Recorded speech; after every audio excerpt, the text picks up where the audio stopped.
David. How are you? I'm great, Rhonda. It's good to see you. How's life for you? It's good down here in Florida. Summertime while we're recording our first episode of Holy Experiments, Strategy for Joining God's Mission in the World. Yeah, this will be, I guess, a new season of Pastor Life Podcast, and we're also experimenting around with a vlog and trying to take some content that I've been working on in this short series, and then we'll circle back around and develop some content that you've been working on in a series to come. That's right. Well, this is season 6 of Pastor Life Podcast. Can you believe we've been doing it this long? Man, hard to believe. It's been a good ride so far, right? We've covered a lot of territory together. Yeah, we sure have. We've had some incredible guests. This season is just one guest, and it's David Brown, the Reverend Dr. David Brown. David, of course, you know, as his main role in life is to be my partner in Pastor Life Podcast. But while he's not recording Pastor Life Podcast, he is the pastor of the Welcome Table, a church that he helped to found in Rock Hill, South Carolina.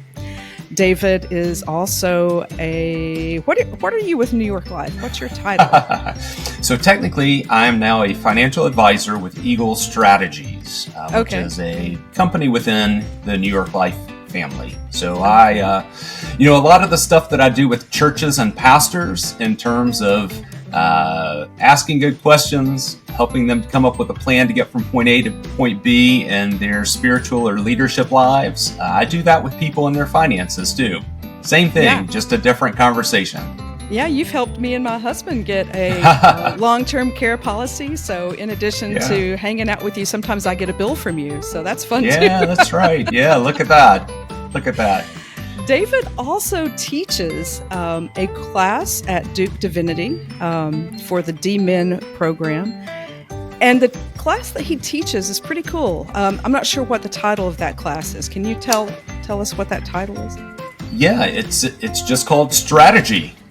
So there's maybe a tagline behind it, strategy forming and implementing or something like that. But the key to the class is it's really about taking the theological concepts and the places that sometimes we pastors like to live in our heads and getting them lived out in the world. So it's really where the rubber hits the road for ministry. Yeah, so I had the bright idea, I'd like to think, that I would invite David to offer the content based on the material that he presents for his students at Duke Divinity, that he would provide some of that content to our listeners on Pastor Life Podcast. He said yes, and so here we are with season 6 of Pastor Life Podcast, which David is calling Holy Experiments, Strategy for Joining God's Mission in the World. So let's get started.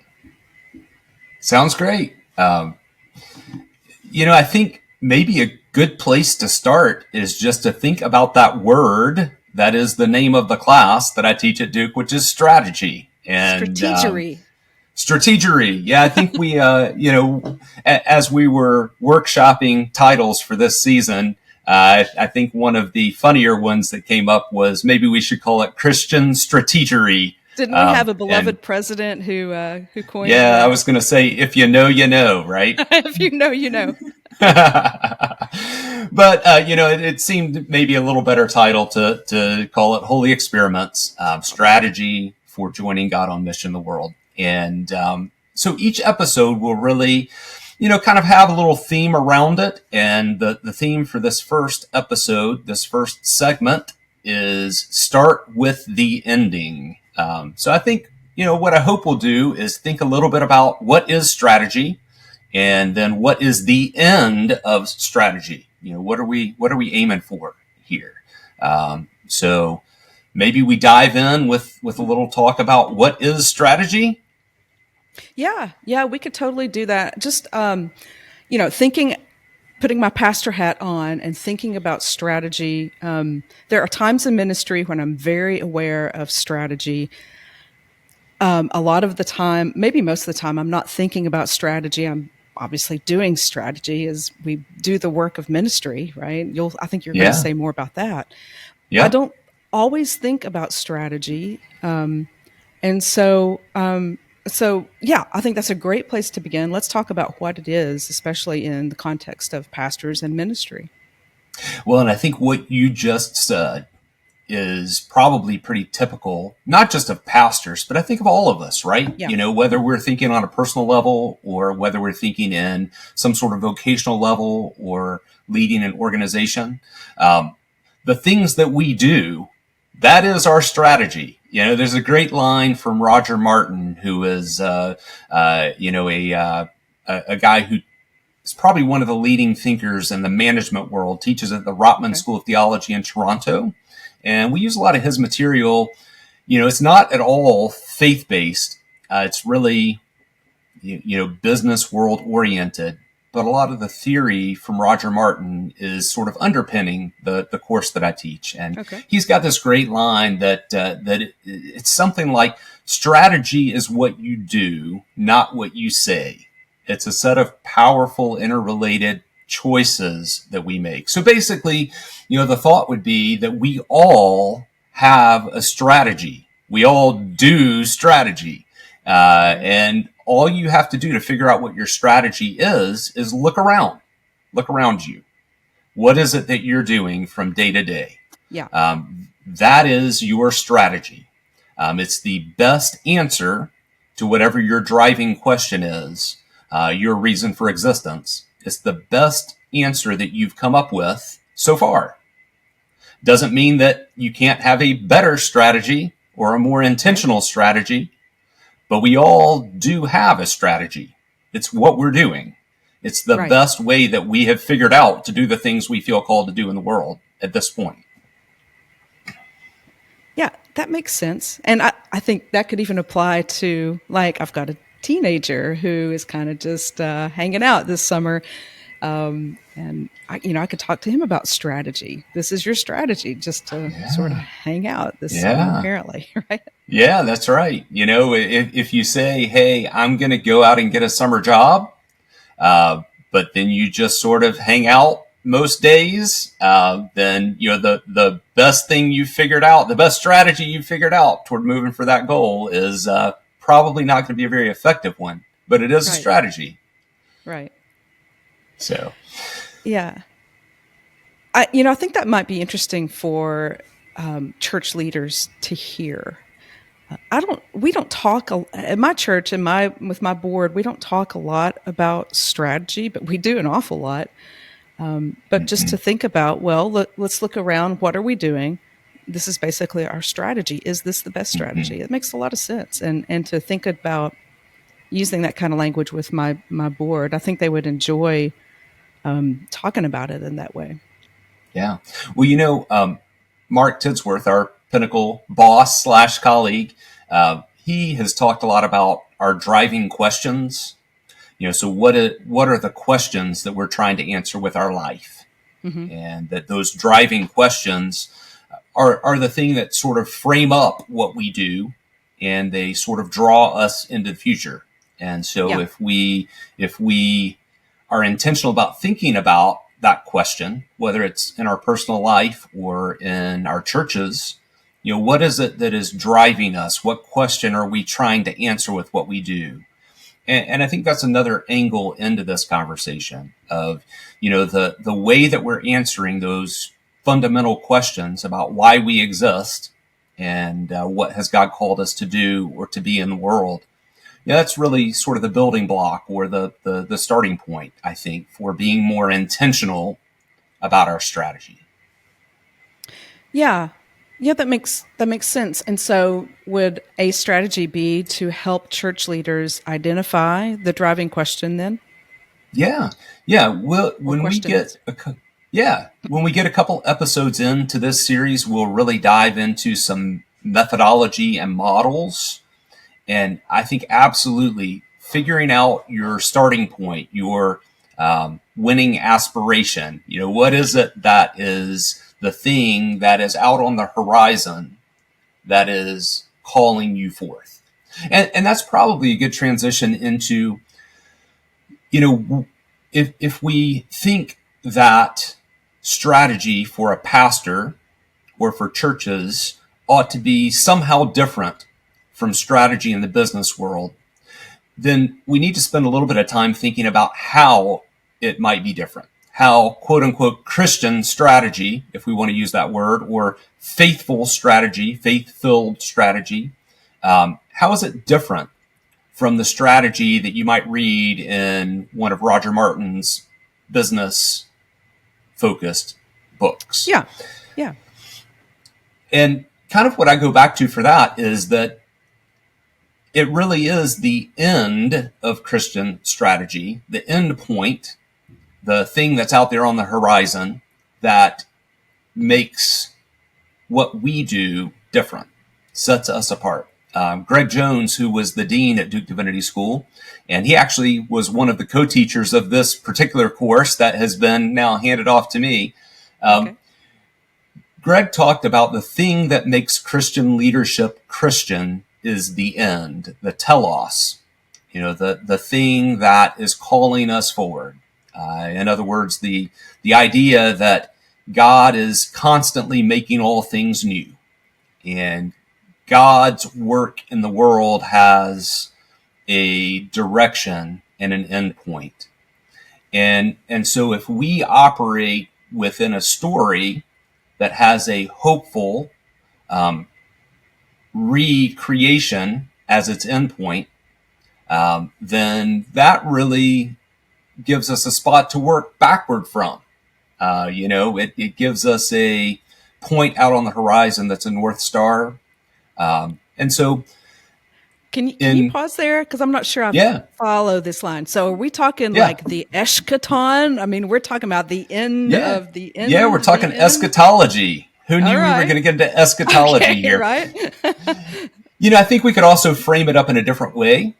We could frame it up not just as like the eschaton in the sense of the end of all things, right? Right. I don't know how to strategize toward that. I don't think I can do that. Well, let's start with: are you a premillennialist or a post? No, I'm just kidding. We're not going there. Thank you. So another way we can think about this is sort of what's the end game, or what's the end goal, or what are God's hopes for this world that God made? And so, if what God is up to in the world is bringing about beloved community, is seeking the reconciling of all things, is seeking the flourishing of all that God created, well, then that becomes our end goal. So the Missio Dei, right? That's Dei. language I can hang on to more than the eschaton, right? Yeah, that might be better. Missio Dei. God, so the mission of God, telos right? would just be the end to which we are moving with God. So when I think of telos, that's kind of where I'm thinking. So I think we anchor ourselves in terms of thinking strategically and acting strategically, which I think we'll dive into that a little bit. But it's not enough to think strategically. So when you hear people talk about strategic thinking, we need to make sure that there's strategic acting that's going along with it. Strategy is what we do. But the things that we do and the way that we think about those things, they ought to be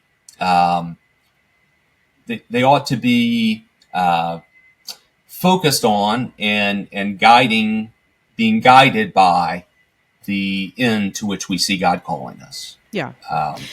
And so one way that churches often do this, and we recommend through Pinnacle, it's one of the things we do at Pinnacle, is help churches clarify their mission, their vision, their values. And so if you have a clear mission statement, a clear vision statement, then you arrive at the vision through a particular strategy, right? Yeah, without a clear vision or mission, then you might be kind of lost in space. Yeah, that's right. Well, and I think, Greg Jones talks a lot about the ending being our starting point when it comes to thinking about Christian leadership or Christian strategy.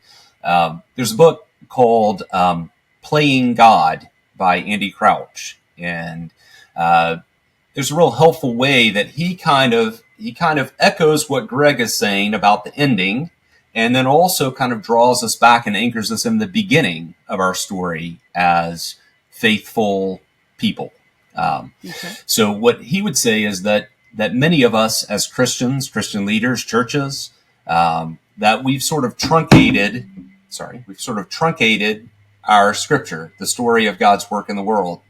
And many of us leave off the first 2 chapters of scripture and the last 2 chapters of scripture. And so for all those pastors listening, they'll recognize creation stories in the first 2 chapters, and then sort of that part of Revelation that really is about the recreation, the New Jerusalem coming down. A lot of the language even echoes the Genesis language. The stream that runs through the middle of the city. The stream that runs through the city, and a tree that's growing at the bank of the river. And so I've done a lot of funerals lately, and so I've used that text a time or two recently. Yeah. So, if we leave off those critical beginning and ending parts of our shared scriptural story, what we get is a story that begins in sin and ends in judgment. And what Andrew Krauss would say about that is that it's neither good nor news. So it's definitely not good news. Yeah, Richard Rohr actually talks about original sin and suggests that in the Genesis chapter 1, it's actually original blessing, right? Yeah, original blessing. He created the third day, and he called it good. How does that go? Yeah, good, and then very good. Very good. And, right. when people, when all the work of creation is done on the 6th day, God looks at it as very good. It's very so good. Andy Krauss kind of builds on that and says, not only does Genesis 1 and 2 ground us in original blessing, but also in original power and original creativity. And so part of the thought is that the right use of power under the divine creativity of God can really be something that we ought to reclaim when we think about the work that we do. I think a lot of times in our circles, power might be a word we sort of distance ourselves from or always think about as evil. But if we really look at the story of Genesis 1 and 2, the divine power to create and then to invite the human beings to be creators in the image of God, perhaps that idea of original blessing, original creativity, and original power to act in the world are things that we need to reclaim when we think about the work that we do.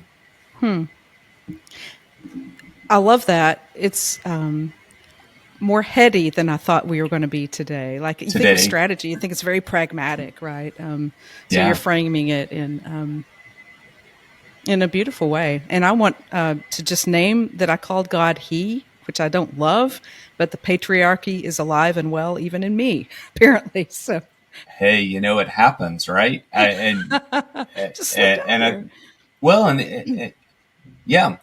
So, to me, with this whole conversation about strategy, and particularly to think about how pastors and other church leaders or nonprofit leaders, how we might think strategically and act more intentionally, strategically, I think it really is important to frame the conversation in this way, to frame it in a sense of, we live in between that beginning, the Genesis 1 and 2 story, and that ending, the Revelation 21 and 22 story. So all of the work of strategy that happens in our churches and our personal lives, it all happens in the messy middle in between those two things.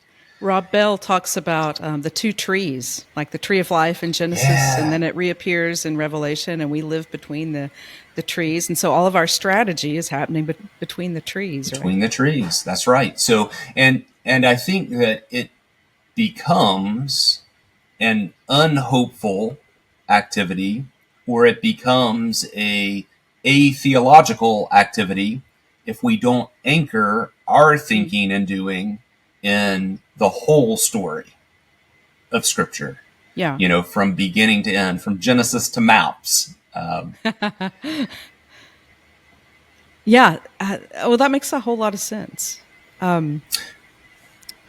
So, kind of going back to something that you brought up a little bit is what delineates like Christian strategy for the church with the beginning and the end in mind from Southwest Airlines or whatever, right? Yeah, right. Well, I think what you would say in terms of strategy for Southwest Airlines or whatever business, obviously the end goal is for them going to be winning in their market, however that might be defined. And Right. so And it's in about the money. corporate world, For business, right?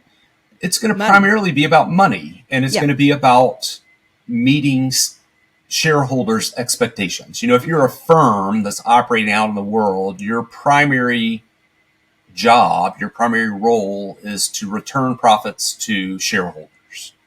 And so you think everything in your strategy, all the way up and down the spectrum from very high level to very low level, is going to be geared toward that. Now, I think you can have lofty aspirations as a business, and it can be about something more than simply making the most money possible and returning it to shareholders. But Sure. I think that's almost always a part of the winning aspiration for a company, for a business. Obviously we're hearing more and more about, ESG, and, the sort of soul of the company out there in the business world. And there really is maybe a what market. ESG is. I'm sorry. Yes. So it's basically a way to measure how a company cares for the environment and for people, and whether they put good forms of government and governance into place. So, Okay. and the ESG is environmental, sustainable. Gosh, I'm gonna have to look it up and post it in the notes. But the G is governance. So Governance. the S, I want to say is sustainability, but I could be wrong about that. Society. Yeah. So yeah, maybe it's social. Maybe it is environmental, social, and governance. I think you're right about that, actually. But this is basically, when you hear of companies who are, making a decision to build a plant that will be zero carbon emissions. So that may or may not be the best long-term financial decision for them. It might be. Right. It's probably not the best short-term decision in terms of returning profits to shareholders. Mm-hmm. But there's also a component to that decision that is based on realizing that there is added value out in the market, because consumers might look to a company and say, I want to do business with that company because of their commitments that go broader than just generating profits. Yeah.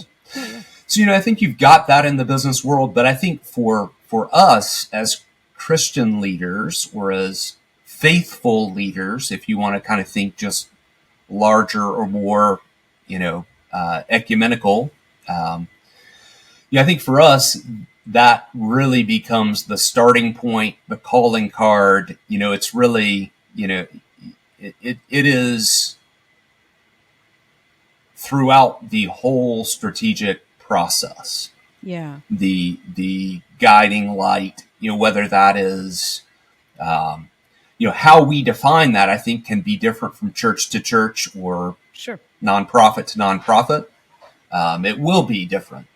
But I think that the guiding star for us is not necessarily returning profits to shareholders. It's going to be something different than that.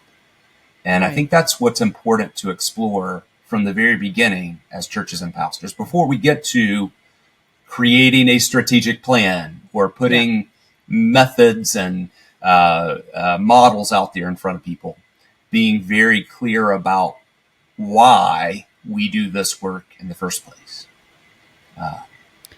Yeah, and it seems to me that as we're in this narrative of church decline, fewer and fewer people in the United States and other places around the world are not participating in communities of faith. And why is that? Well, there's a lot of reasons, but at the end of the day, they don't see that it adds value to their life, I think.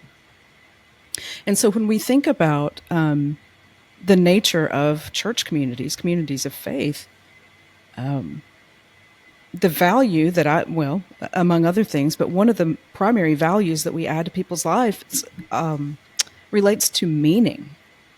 Mm-hmm. Now, whether it's just through community and that adds meaning, or a spiritual inquiry that adds meaning, and so I think this isn't disconnected from sort of boots on the ground reality that church leaders deal with every day, is making sure we're providing value through adding meaning to people's lives. And I think that fits right into your telos. Yeah, absolutely. David's telos. David's telos. Maybe all of our telos as telos, as leaders. Telosai? Telos is. Yeah, gosh, don't take me back to Greek class. And I think in terms of making meaning, as a core component to what we do, I think you include into that ritual, you include into that storytelling. Absolutely. How do we help people to reframe their own story in light of this big story of God's work in the world? Mm-hmm. I think clearly those are things where we add value. I think those are things where we exercise faithfulness. Mm-hmm. And so one of the things, and I think as we move through this series, we'll dive deeper into this, and we'll probably work out some of this and learn from it as we go. But I think we have to sort of define for ourselves. We'll look at this tool in a couple of weeks on the pod. We'll look at this tool from Roger Martin and A.G. Lafley, who A.G. Lafley was the CEO of P&G, Procter & Gamble, huge multinational company. And so Roger Martin and A.G. Lafley wrote this book called Playing to Win.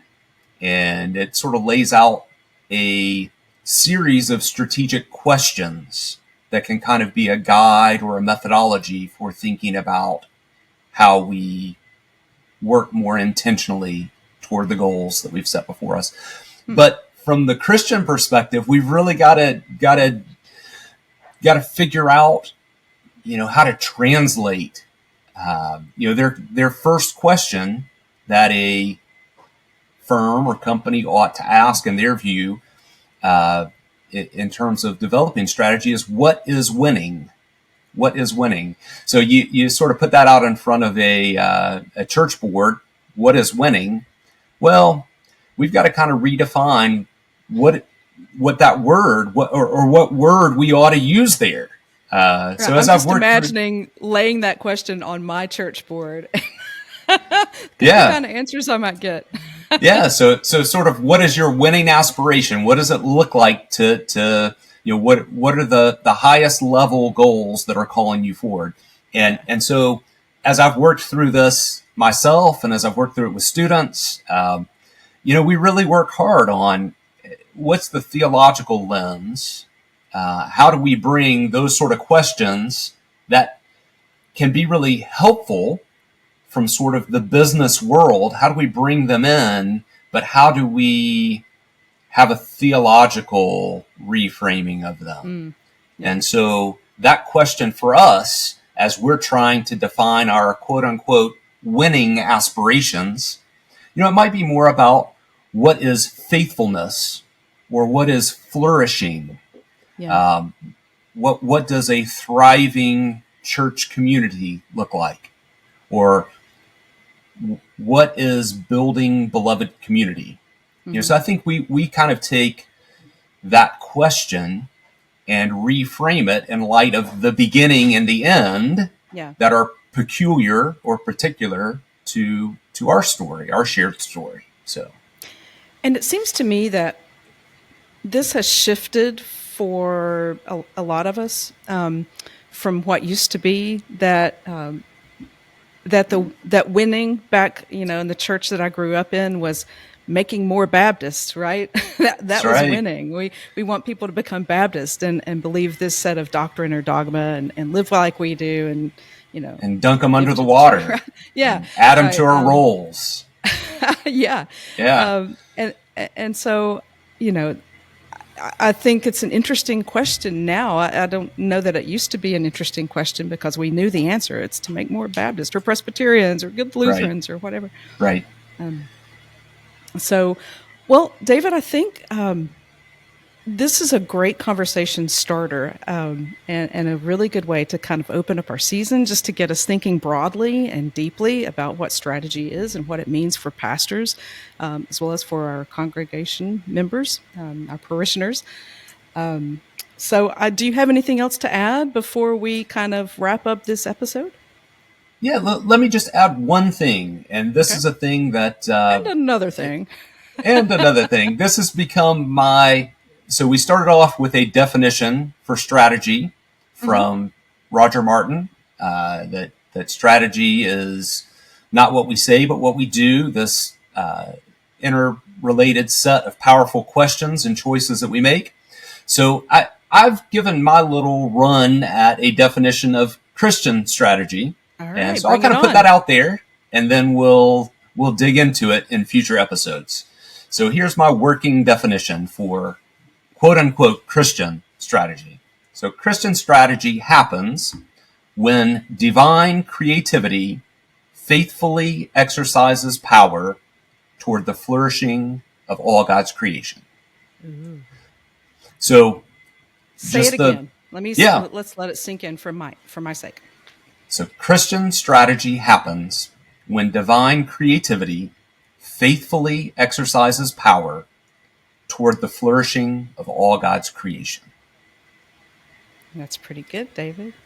So we'll unpack that a little bit more, but I think it has that grounding in the beginning and the end, and it has that theological imperative behind it, and it has an invitation from God. And I think that's really where we start here with strategy is we all, as human beings, whether we're the pastor of a church or a lay leader or just a person out there in the world trying to follow Jesus more closely, we have been given a divine invitation to join God's mission in the world, to be creators along with God in this project that God is working on, even here in between the first creation and God's recreating work at the end of things.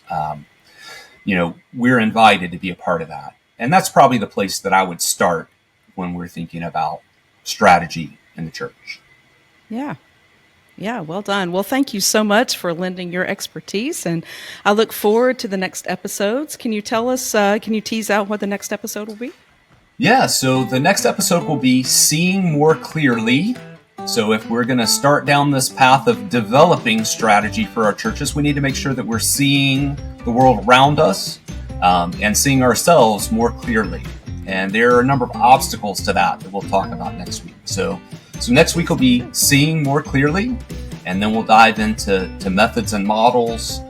And then later on down the road, we'll probably talk a little bit about risk, failure, and grit. So we got a lot to cover in the days ahead. Yeah, that grit is a kind of a buzzword these days. I like that. All right. Well, thank you for listening to this episode of Pastor Life Podcast from Pinnacle Leadership Associates.